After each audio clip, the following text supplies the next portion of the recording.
matagumpay ako nakapasok sa bayan ng Ame. Anong problema, Ping? Isa siyang malakas na ninja.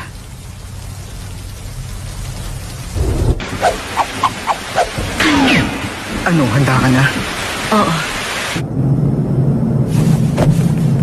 Simulan mo na, Conan. Oo.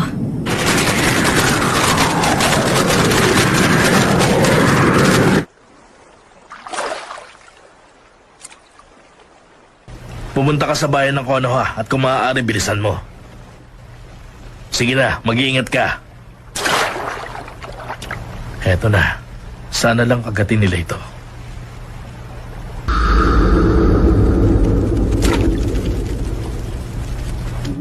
Sino siya? Si Sir Jiraiya. Ganun ba? Anong balak mong gawin? Ano sa tingin mo, Conan? Hindi naman natin siya kakampihin, di ba? Isa pa, lumipat ako sa katawang ito para patayin ang dumating na tagalabas. Dalhin mo ako sa kanya. Pain, kung ayos lang sa'yo, ako muna ang bahalang humarap sa kanya.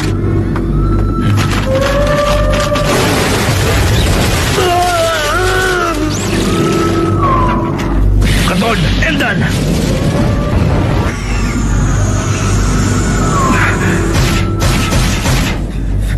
Si Pain talaga ang pakay ko dito. Hindi ko inaasahang ikaw ang una kong makikita, Conan. Ikaw! Ikaw ang mensahero niya! Ikaw ang Arkanghel, hindi ba? Mensahero? Arkanghel? Tagalabas mo ang lalaking to! Isa siyang kalaban! Sige na, umalis ka na ngayon din.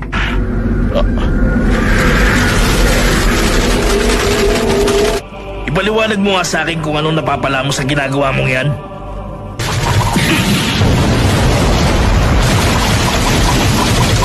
Ayunan! Alam kong paborito mo ang origami. At ikaw ang pinakamabait sa tatlong magkakaibigan. Anong nangyari sa'yo? Nabalitaan ko rin na namatay sila. Totoo ba yon? Sinasabi ko na nga, wala akong anumang intensyon sa inyo. Yun ay kung hindi kayo bahagi ng grupong Akatsuki. Siguro ngayon, iniisip mo na sana sumang-ayon ka na lamang noon. O bang patayin ang mga batang ito? Oo, mas pinili mong iligtas kaming tatlo sa kamatayan. At siguro nagsisisi ka. Hindi ko pinagsisisihan na mas pinili ko mabuhay kayong tatlo. Para makaya niyong humarap sa hamon ng buhay. Naging mga estudyante ko kayong tatlo. Ilang taon pagkatapos natin maghiwa-hiwalay, naririnig ko pa rin ang mga pangalan ninyo. Hindi mo alam kung anong nangyari sa amin mula nang iwan mo kami. Tama ka, hindi ko nga alam ang nangyari. Wala akong magagawa kung yan ang pananaw mo sa prinsipyo ko. Opinyon mo yan, Sir Jiraiya.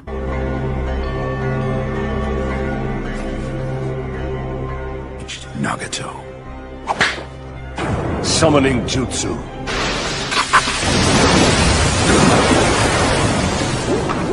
Back.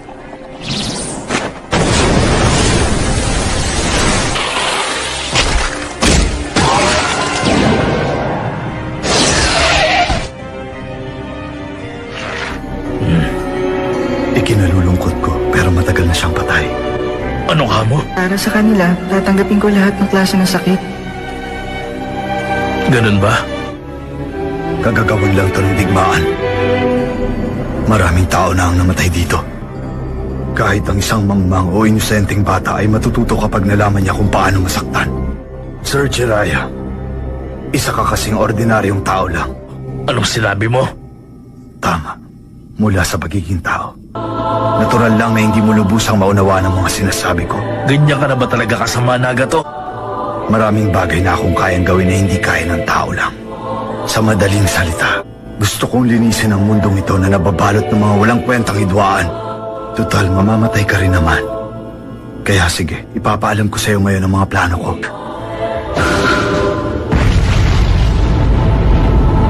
At sa paanong paraan naman kaya makakatulong yan para matigil ng mga digmaan?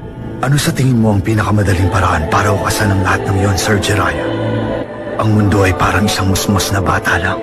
Turuan ang mundo sa pamamagitan ng hinagpis at sakit para matuto? Mukha yata humusay ka na rin pagdating sa pagbibiro. Nagato.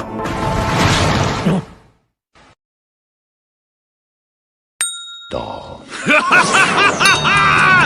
Summoning technique! Masdan ang luhang dugong nag-uumabang sa galit! Mula sa Senin, lilipat ako sa Senin mode! Hindi ka pa rin nagbago. Isip bata ka pa rin.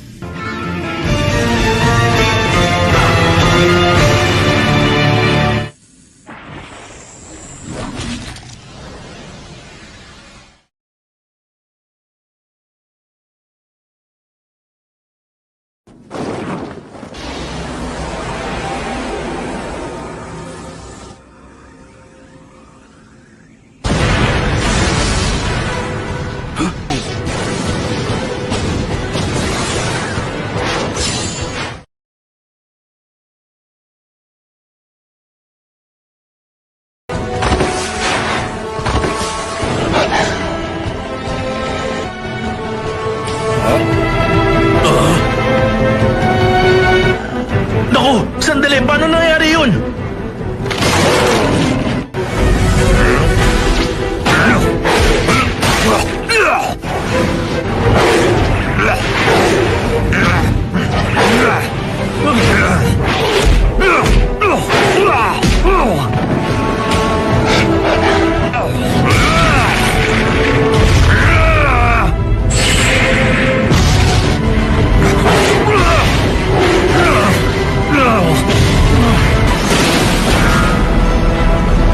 O ano, Gamaken? Ayos ka lang ba dyan?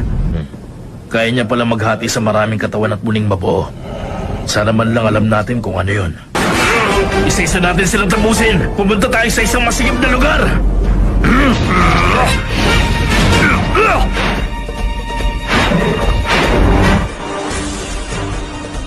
So that's the heart of the jutsu, is it? Naislahan ba natin sila? May oras pa tayo para... Naloko na!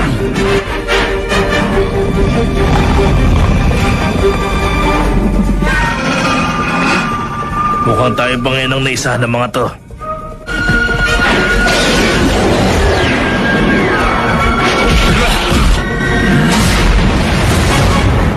Tikman nyo to! Ayos ka lang! Pasensya na. Talagang bulag sa kako kung kumilos.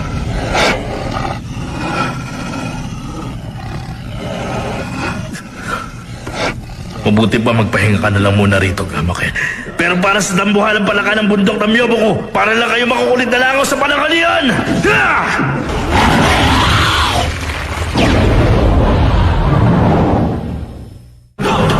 Pasensya na, bata. Mukhang marami ka pa rin kakainin bigas. Oh, hindi. Oh, naloko na. Wala na akong magagawa.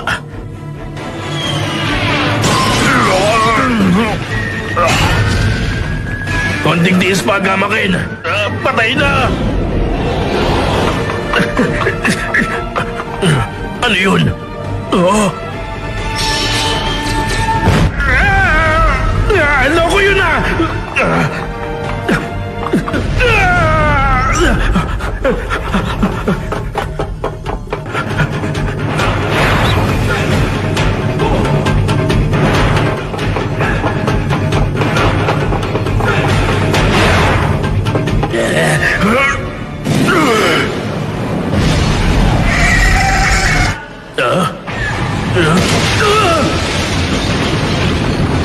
Pambihira, wala na bang katapusan ang habulan na to?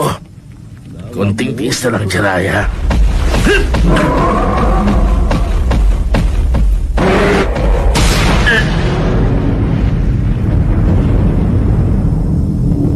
Natagalan ako ng konti.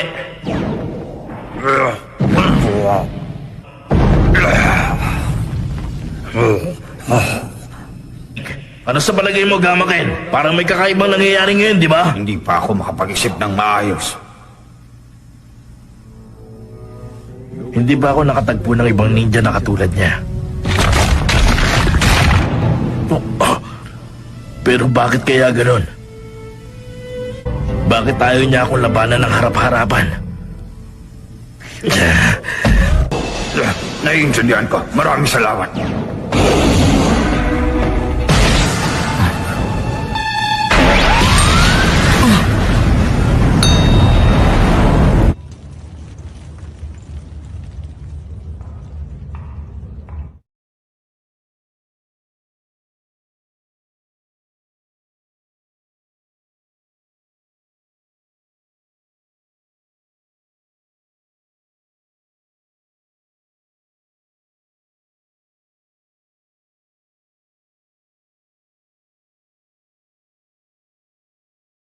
Sa palagay ko, kailangan mo nang matutunan kung paano gamitin ang Zenin mode nang wala ang tulong naming dalawa, Jiraiya. Tapusin na natin ang labang to! Nagpakahirap siya ng gusto para lang tawagin ang dalawang palakang yon. Hindi. Mukhang iba-iba talaga ang katangian ng mga Sanin. O ano? Nasaan na ba siya? Kanina pumasok siya sa loob ng isang tinawag niyang hayop na merong kakahiyang itago ang sarili sa paligid. Kung gusto mo siyang makaharap, ako mismo ang kakaladkad sa hunyango. Ano ka ba, mahal? Bakit ba nagsasayang ka ng pagod at oras para kalabanin siya? Tinawag mo pa kami rito. Simulan na natin to!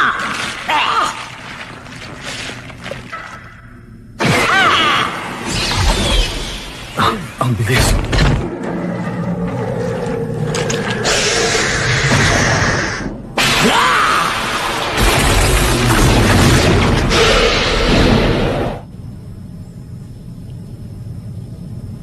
Yan na ba may taong may rindigan?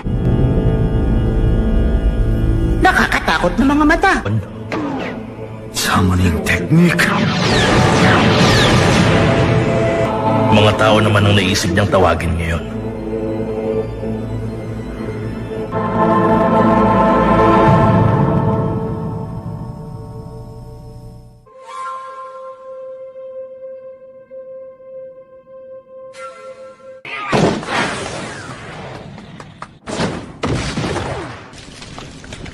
Not bad.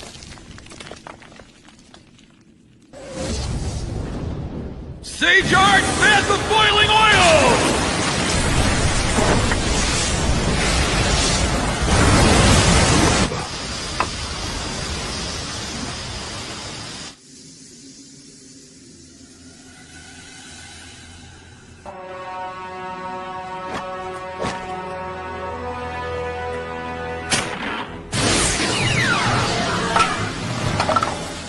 Massive roasted.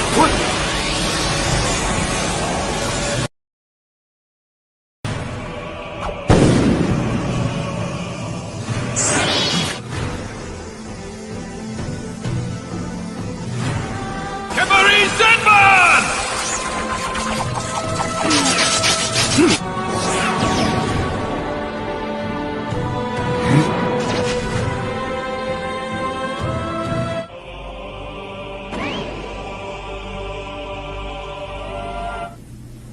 Bakit ba tayo tumatakbo palayo? Kung titignan mo silang mabuti, magkakaiba ang itsura nila. Pero iisa ang taglay nilang mga mata. Hindi pa rin ako makapaniwalang maraming tao rito sa mundo ang may taglay na rinigan. Hindi ko na maintindihan. Ang totoong problema natin, paano kaya tayo mananalo sa tatlong nilalang? Anong klaseng nilalang ba si Pain? Konting taste lang, Jiraiya. Hindi pa natin alam ang sagot dyan. Hayaan mo na lang ako magpaliwanag, pwede ba? Kapag nakita ng isa sa kanila ang kalaban, siguradong malalaman na rin yun ng dalawang kasama niya. Pwede nilang bantayan ng isa't isa nang hindi gumagamit ng chakra, ng ninjutsu o kahit walang sinasabi sa isa't isa. Sigurado ako mananalo tayo kung isa-isa lang ang laban. Hindi natin sila pwedeng gamitan ng taijutsu. Masasayang lang ang lakas natin. Sigurado akong alam niya na hindi ka gumagamit ng genjutsu. Malaking partida yun para sa atin. Inaatake namin ang kalaban gamit ang genjutsu sa pamamagitan ng pagkanta naming dalawa. Pero dahil gagamit tayo ng tunog, malalaman ka agad ng mga kalaban kung saan tayo nakaposisyon. Pero kung magagawa natin to ng maayos, sigurado na ang panalo natin. May problema ba? Tatang, may naisip akong plano. Kaso, malaking sugal din ito sa atin.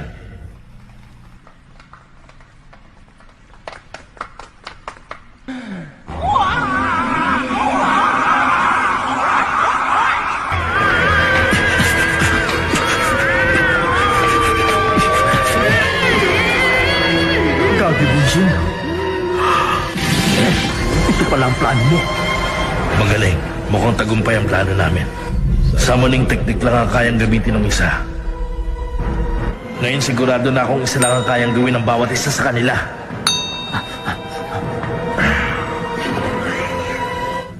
Ibig sabihin, isa na lang sa kanilang tatlo.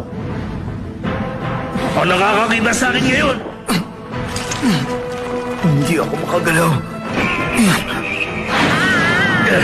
Sa wakas, isa sa isa na ang laban nating dalawa.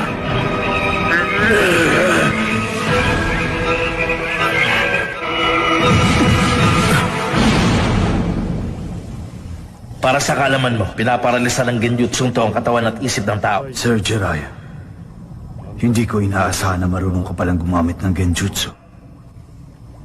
Mukhang nagkamali ka sa landas na pinili mo.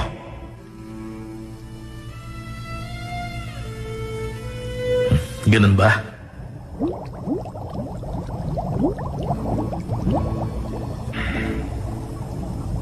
Paalam na sa'yo, Nagato.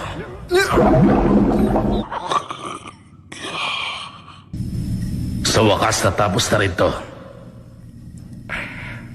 Ay, ang sakit sa lalamunan ng genjutsu na yun. Lalong-lalo na ngayon, matagal ako walang ensayo. Tapos na ang laban. Pwede na kayong magpahinga ngayon. Sabi mo sa akin, huwag ako magpapabay. Sir Jiraiya.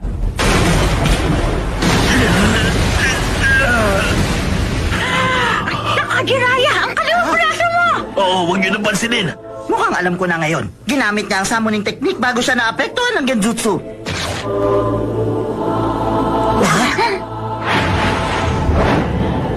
Kami ang 6 na landas. Ang Pain Rikudo.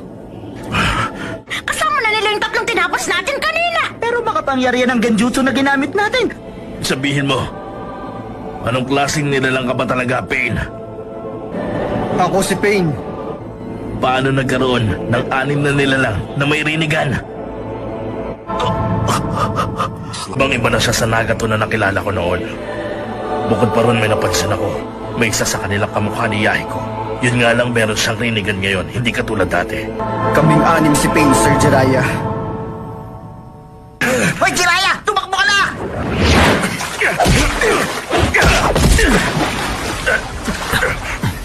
Kahit malaman mo ang kasagutan, hindi ka pa rin mananalo sa akin. Sumuko na lang tayo, Jiraiya!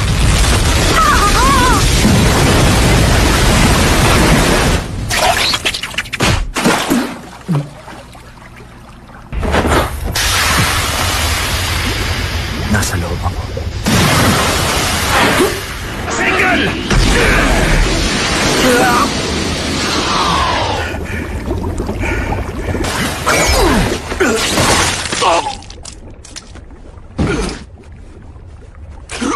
Ay, kaya mo pa ba, Jiraiya?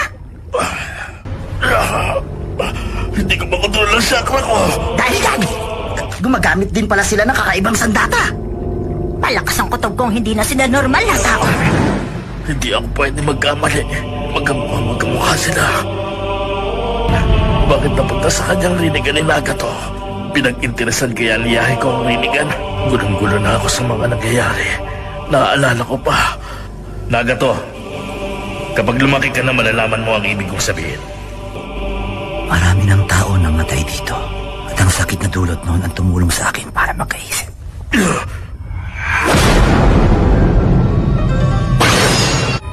Teka sandali, ngayon naaalala ko na ang lahat.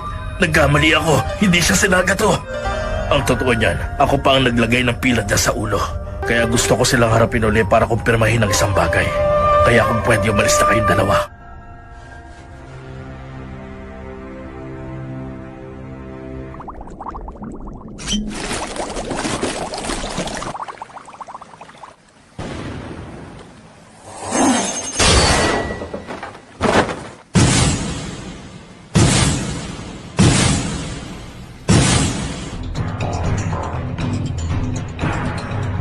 Nakilala ko na ang mga ninjang kaharap ko.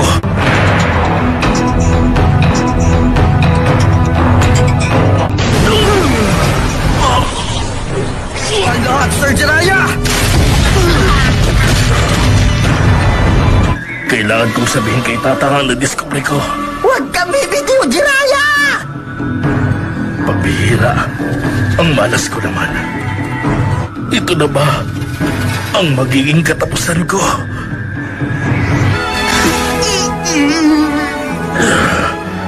Hindi ako susuko. Tapusin na natin to!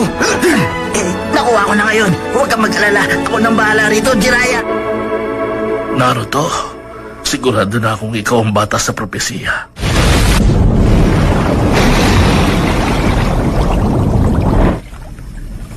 Nakatakas yung palaka. Hindi ko na siya maramdaman dito.